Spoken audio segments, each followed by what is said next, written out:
Sit down and grab your lunch. It's time for the Bolts Brown Bag, the only show where you make the call. One game for all the marbles. That's what it's come down to for the San Diego Chargers. Welcome to another edition of Bolts Brown Bag as usual. We are live from our 10 News Cafe patio talking Chargers with you after the epic Saturday night comeback 38-35 victory over the San Francisco 49ers.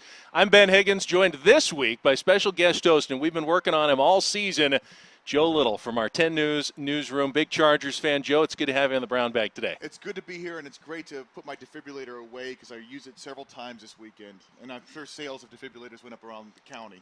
It was such a crazy game. I mean, for Chargers fans, there were at least 2 or 3 times where you just kind of said, okay, it's over. I mean, they've got no chance to come back and win this. Even an optimistic Charger fan said, hey, never say die, don't give up on this team.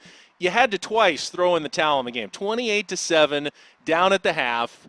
You come out in the second half, and it's right, a 3-and-out to go right back. It's like, okay, they're not coming back and winning this one. Then they actually do. They get within 7 points on a turnover, touchdown, 28-21. You're thinking, wait, hold on. Get everyone back to the television, get the family back. They've got a shot.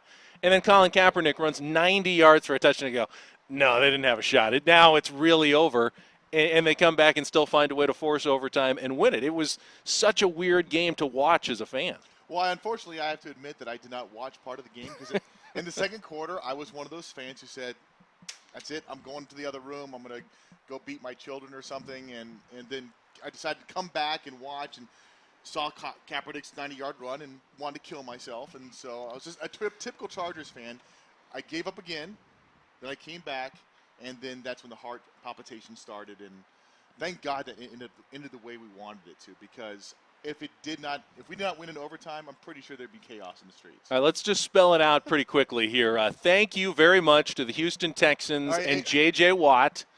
They beat the Baltimore Ravens yesterday, which means the Chargers now control their own destiny. Unlike last year when they went into the final game against Kansas City, not only needing a win, but also needing the Miami Dolphins and Baltimore Ravens to lose on that last day. They got the help, they got the win, they got into the playoffs. This time around, the Chargers simply need to win on Sunday in Kansas City, and they're in the playoffs. If they lose, they are out. There's no other scenarios. It's very simple. So this is essentially a playoff game for the Chargers coming up this week. And we've got our poll question up. We thought, let's just make it simple.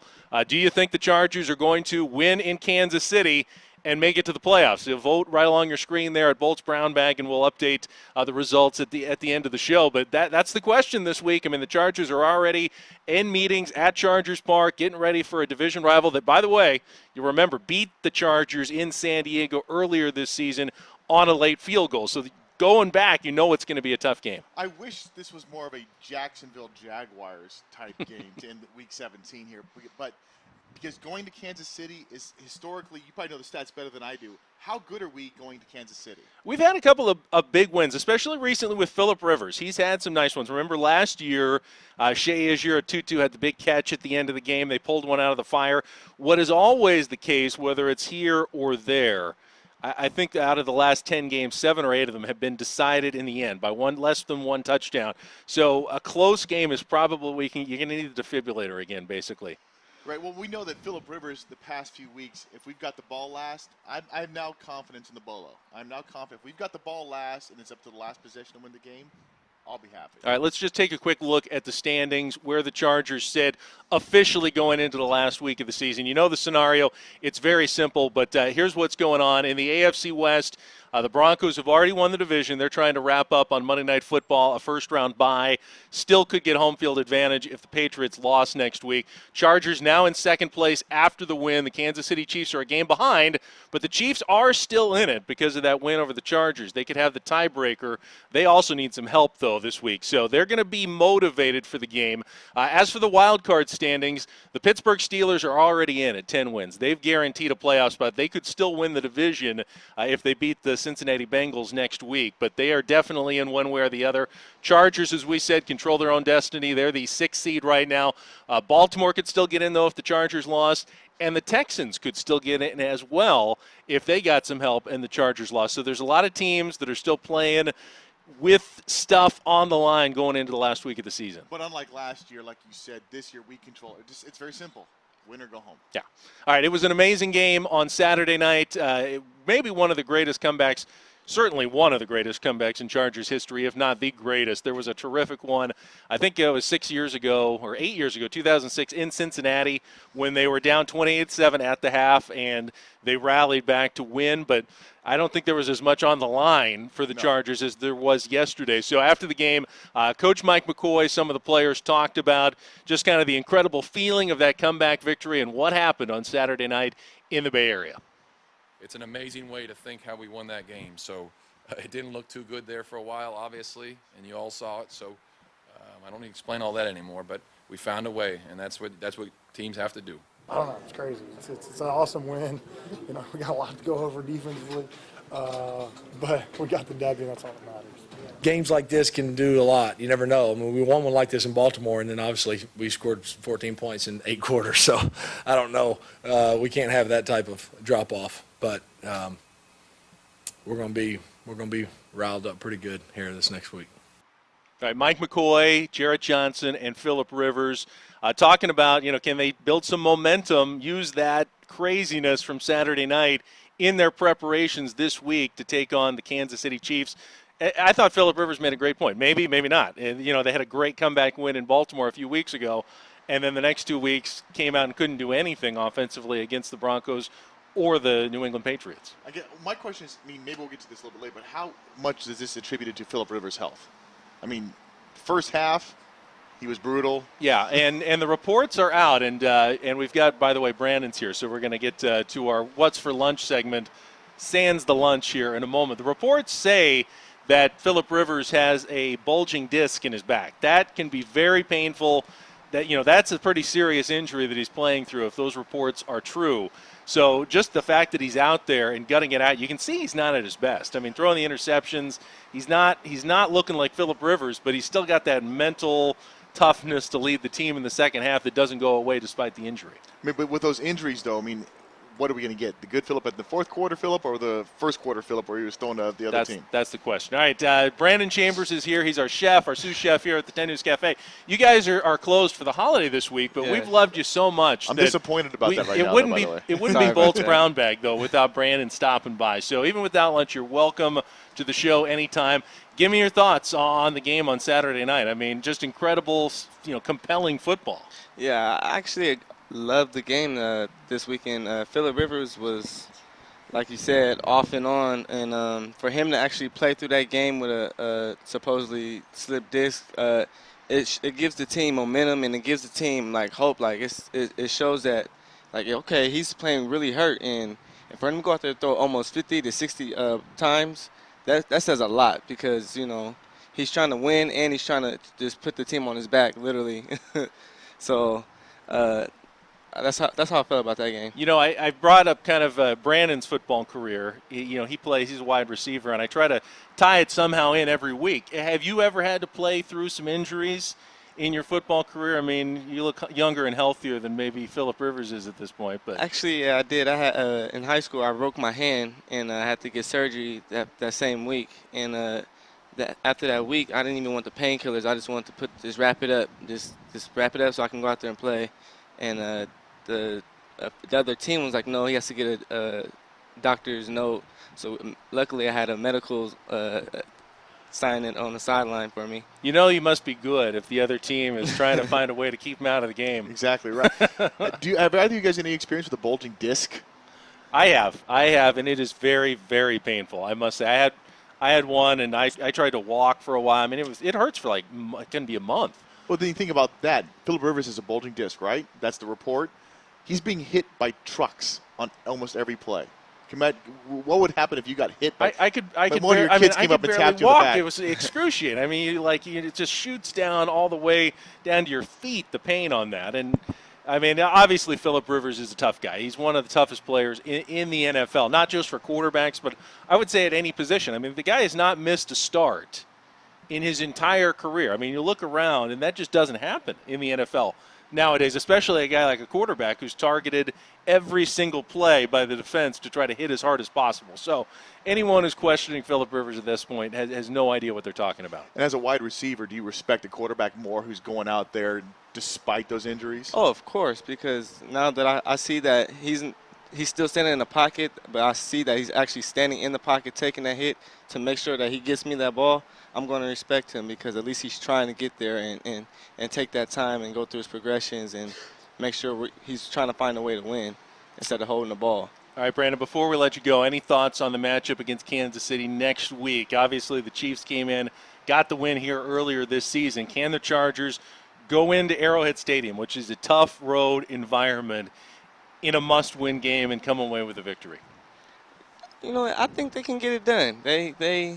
The way they start, they're like my team, like I said back in a few weeks ago. They start off slow, but they always find a way to end strong and just lullaby them, and then, boom, next thing you know, they're up 10 to 14 points. We'll see. Brandon, great. Thanks for your contributions. You be back next week? I know Yes, it's sir. another okay, good. We'll see you next week on What's for Lunch, with or without the lunch. All right, thank you. All right, Brandon. and I want to mention that the Chargers, in this game, with Kansas City coming up, it is a tough place to play. Arrowhead Stadium is a nasty road environment. But the Chiefs, and we looked at the standings earlier, they need a lot of help. They not only need to beat the Chargers, but they need the Jacksonville Jaguars to beat the Houston Texans.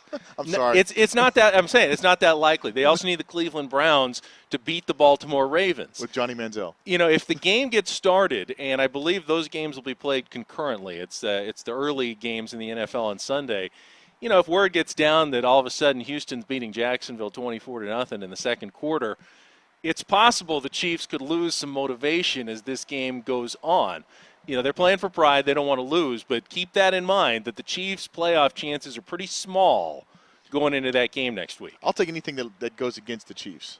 I mean, flat tires on the way to the stadium, whatever bad luck we'll take. Yeah, but of course last season they didn't even play their starters. They didn't need to win against the Chargers in the last game of the season. They played all backups and nearly beat the Chargers.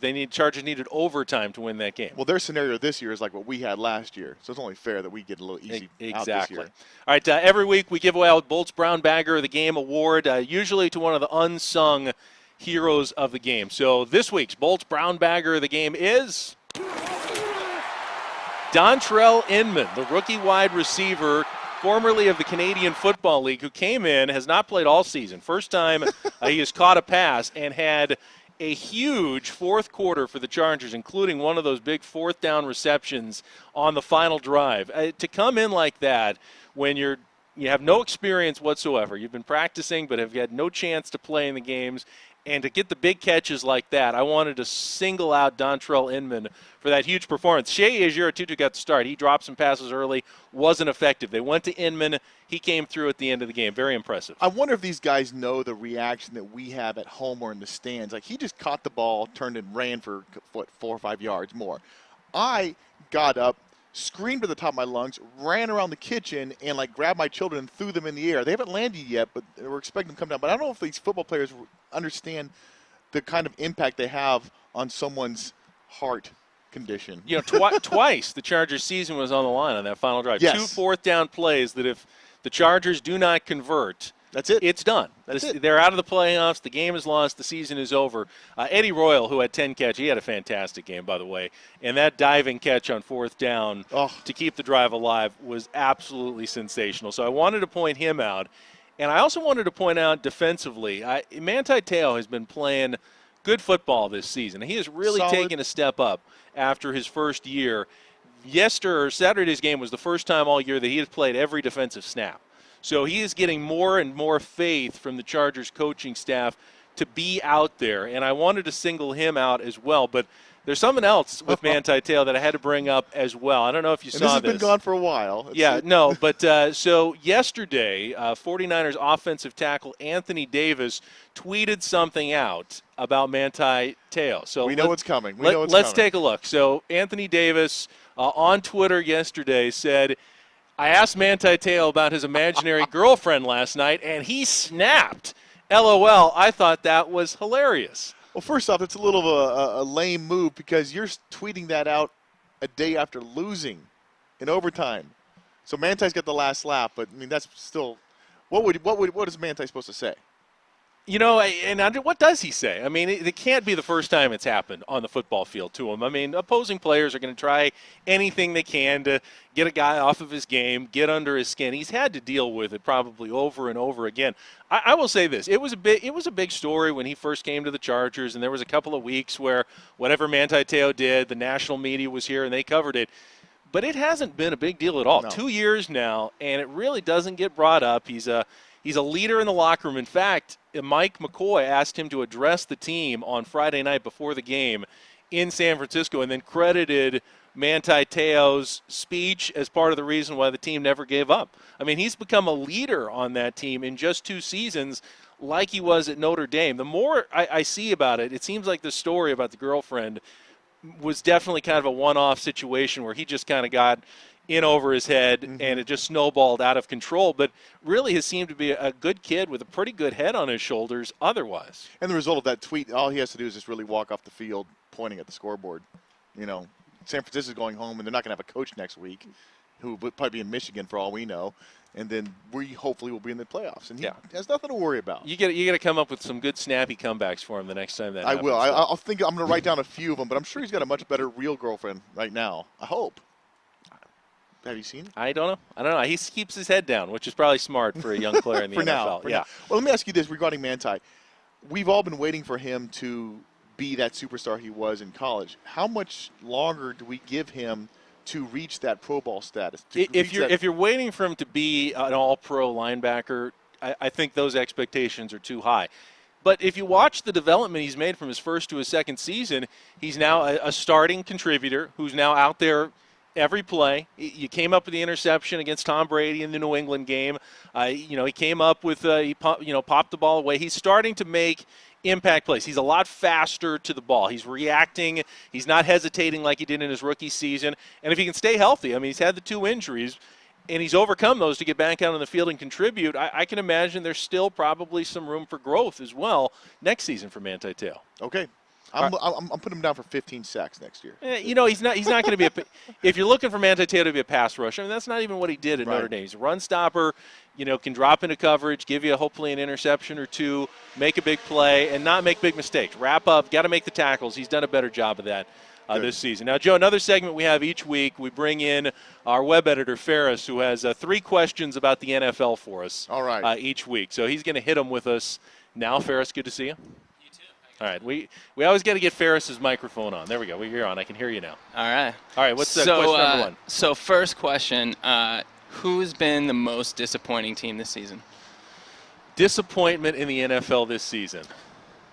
I'm gonna say something bold here because I know we're happy on the Chargers right now, but I'm disappointed in the Chargers in that 5-game stretch there. There were some losses there that I thought were just ridiculous. They disappeared. I think some fans feel that way. I want to ask the point. If they lose to Kansas City, finish 9-7 and miss the playoffs, I will be disappointed. Everyone's going to be disappointed, but it'll be a 9-7 record, which would match last season's record, with more injury troubles. I mean, losing Nick Hardwick, losing Danny Woodhead, not having Ryan Matthews for most of the season, against a much tougher schedule this year. You'd have to say the Chargers have been better overall this year than they were last season. Yes, we have some good excuses, but I'm a fickle fan and I demand excellence. But no, we also lost a couple of games that were one-play decisions. One play decided the entire game, and just one mistake. I would say my answer would be the Chicago Bears. I think I expected them to either be a playoff team or certainly be competing for a playoff spot at the end. And the regression we've seen from Jay Cutler this year under Mark Trestman's second season as head coach is almost shocking. I don't like Jay Cutler. No, I mean he's happy he's losing. He's always been kind of that rival to Phillip Rivers back from his days in Denver. But I always had to nod. He was a pretty good quarterback with a decent arm, who sometimes made some mistakes at the wrong time. This year he's just been bad. Yeah. And that's been surprising, and the surprising disappointment for me in the NFL this year. Yeah, Cutler and Eli Manning I have no problem rooting against at any time. Yeah. All right, so next question. I'm sure you guys saw this last night. Marshawn Lynch's 79-yard, I guess you could call it Beast Mode 2 run. Was it the greatest play of the year? You know what? It was only a little bit better than Frank Gore's touchdown run against the Chargers in the first quarter of that game on Saturday. I say no. Do you remember Odell Beckham Jr.'s catch a couple of weeks ago? Come on. That had to be the best of the season. One-handed. That is defying gravity and muscular structure too. So that's Odell Beckham. Granted, now for bragging rights, when you're a guy like Marshawn Lynch and you're running over other players, I mean, in the locker room, that's something that you're going to be gloating about. The way, though, he pushed Patrick Patterson off him like that, and stayed in bounds, to me, that's incredible. That's a man That's run. incredible. He gets man code credit for sure, but, I mean, Odell Beckham defied physics. Is Marshawn Lynch, he's surprisingly underrated when you talk about the greatest running backs of kind of the last 5-10 years. Like, he doesn't really come up in the conversation, but is he? I think when you look at him, I mean, everyone was expecting Marshawn Lynch to take a step back this season. That, maybe the Seattle Seahawks were ready to move on. Remember, early in the year, there was even trade talks like, might the Seahawks deal Marshawn Lynch? They don't need him anymore. Where would they be? I mean, the Seahawks have a chance at home field advantage throughout the playoffs to defend their Super Bowl title, and I don't think they'd be there. I mean, Russell Wilson's had a good season, but not as good as last year maybe. And without Marshawn Lynch, I think they would be struggling to maybe even make the playoffs at this point. So I think the hardest part of Seattle is it's just Seattle. It's just like no one cares about Seattle. And even then, even after going to the Super Bowl, Seattle. No one. I just think that it's hard for them to get attention up there. And he's no LT. But they have the best fans in the NFL, don't they? Stop it. Just go away. All right, last question. All right. So give me 3 coaches who are going to be fired on Black Monday. Jim Harbaugh. You can give me more. Well, Harbaugh is he going to be fired? Is he going to walk away? Does it really count being fired when you've got a job offer waiting for $48 million or whatever the reported offer of Michigan is? In my life, I won't even make $48 million. I won't even. Yeah, you're not going to make close to that, Not Joe. even close. Not even $1 million. Who else? I think Rex Ryan is going to be getting the pink split, and I definitely think Joe Philbin is going to be out. Really? You think Philbin is out? I think Miami not making the playoffs again. Second straight year that they've fallen apart at the end. Really? I don't think Joe Philbin's going to be back. I think they have to make a change. Interesting. Yeah. Is there any coach that's out there that you think people are going to be surprised at that's going to get fired? Well, if they lose on – I don't know that they'd be shocked, but if they lose on Sunday – I think Mike Smith could be fired in Atlanta as well. Now, they could win that division if they beat the Carolina Panthers with a 7-9 record, if they win on Sunday. That is so sad. That shouldn't keep Mike Smith's job safe, even if they win. The Falcons have given away so many games because of coaching this season that they could be running away with that division. And I think I did when we started this. We did a column at the beginning of the season where I picked a worst to first team, and I picked the Falcons. Yeah. So I've got a chance to be right here if they beat the Carolina Panthers on Sunday. But that's your worst to first. My worst to first. What were they last year? They went to what were they 4-12 last year? Yeah, 4-12. Yeah, and hey, first place, 7-9. Still, if it's first place, it's worst. How mad do you think the Eagles are right now? The Eagles 9-6. They were actually in that. I think in that same column, they were your pick as like your dark horse, your Super Bowl dark horse. They're 9-6, and they're looking at the Panthers and the Falcons playing for a chance to host a playoff game, and they're sitting there going, "We're 9-6 in a tough division." I think you'd be happy to go travel to play a 7-9 team. Well, but they're not in though. But they want to be in instead of the 7-19. Yeah, I think we've talked about it before, and I've usually come on the side of if you win your division, you should be in. I wouldn't be surprised if the NFL does change the rule, going to an additional playoff team next year that they've already decided that they might tweak the rules as well and say you have to be at least 500 if you're going to get in the playoffs. So this might be the last time we see a 7-9 playoff team in the NFL. Really, you think the owners will vote for that? Yeah, I think they might. I know the Eagles would probably vote for it at this point. So, Ferris, thanks for stopping by. Thanks, Ferris. 3 questions, as always. So let's look ahead. Last few minutes here, Joe. Chargers and the Kansas City Chiefs. As a fan, I mean, it's essentially a playoff game. It is. It's 1 week early, but there's no scenarios. There's no way the Chargers can get in through the back door where they lose and other teams lose. It's actually kind of rare in the NFL to have such a clear cut going into the final week, win and you're in, lose and you're out scenario. That's about as good as it gets. This is that stupid Major League Baseball 1-game playoff game. Get in, win, you're in. Yeah. And I think everyone needs to be glued to their TV set. good mojo, straight to the Chargers. Let me give a quick injury update. Yes. Mike McCoy was speaking just a little while ago. He said Ryan Matthews is a possibility to play on Sunday. I don't know how I feel about that. Brandon Oliver was pretty effective on Saturday night in San Francisco.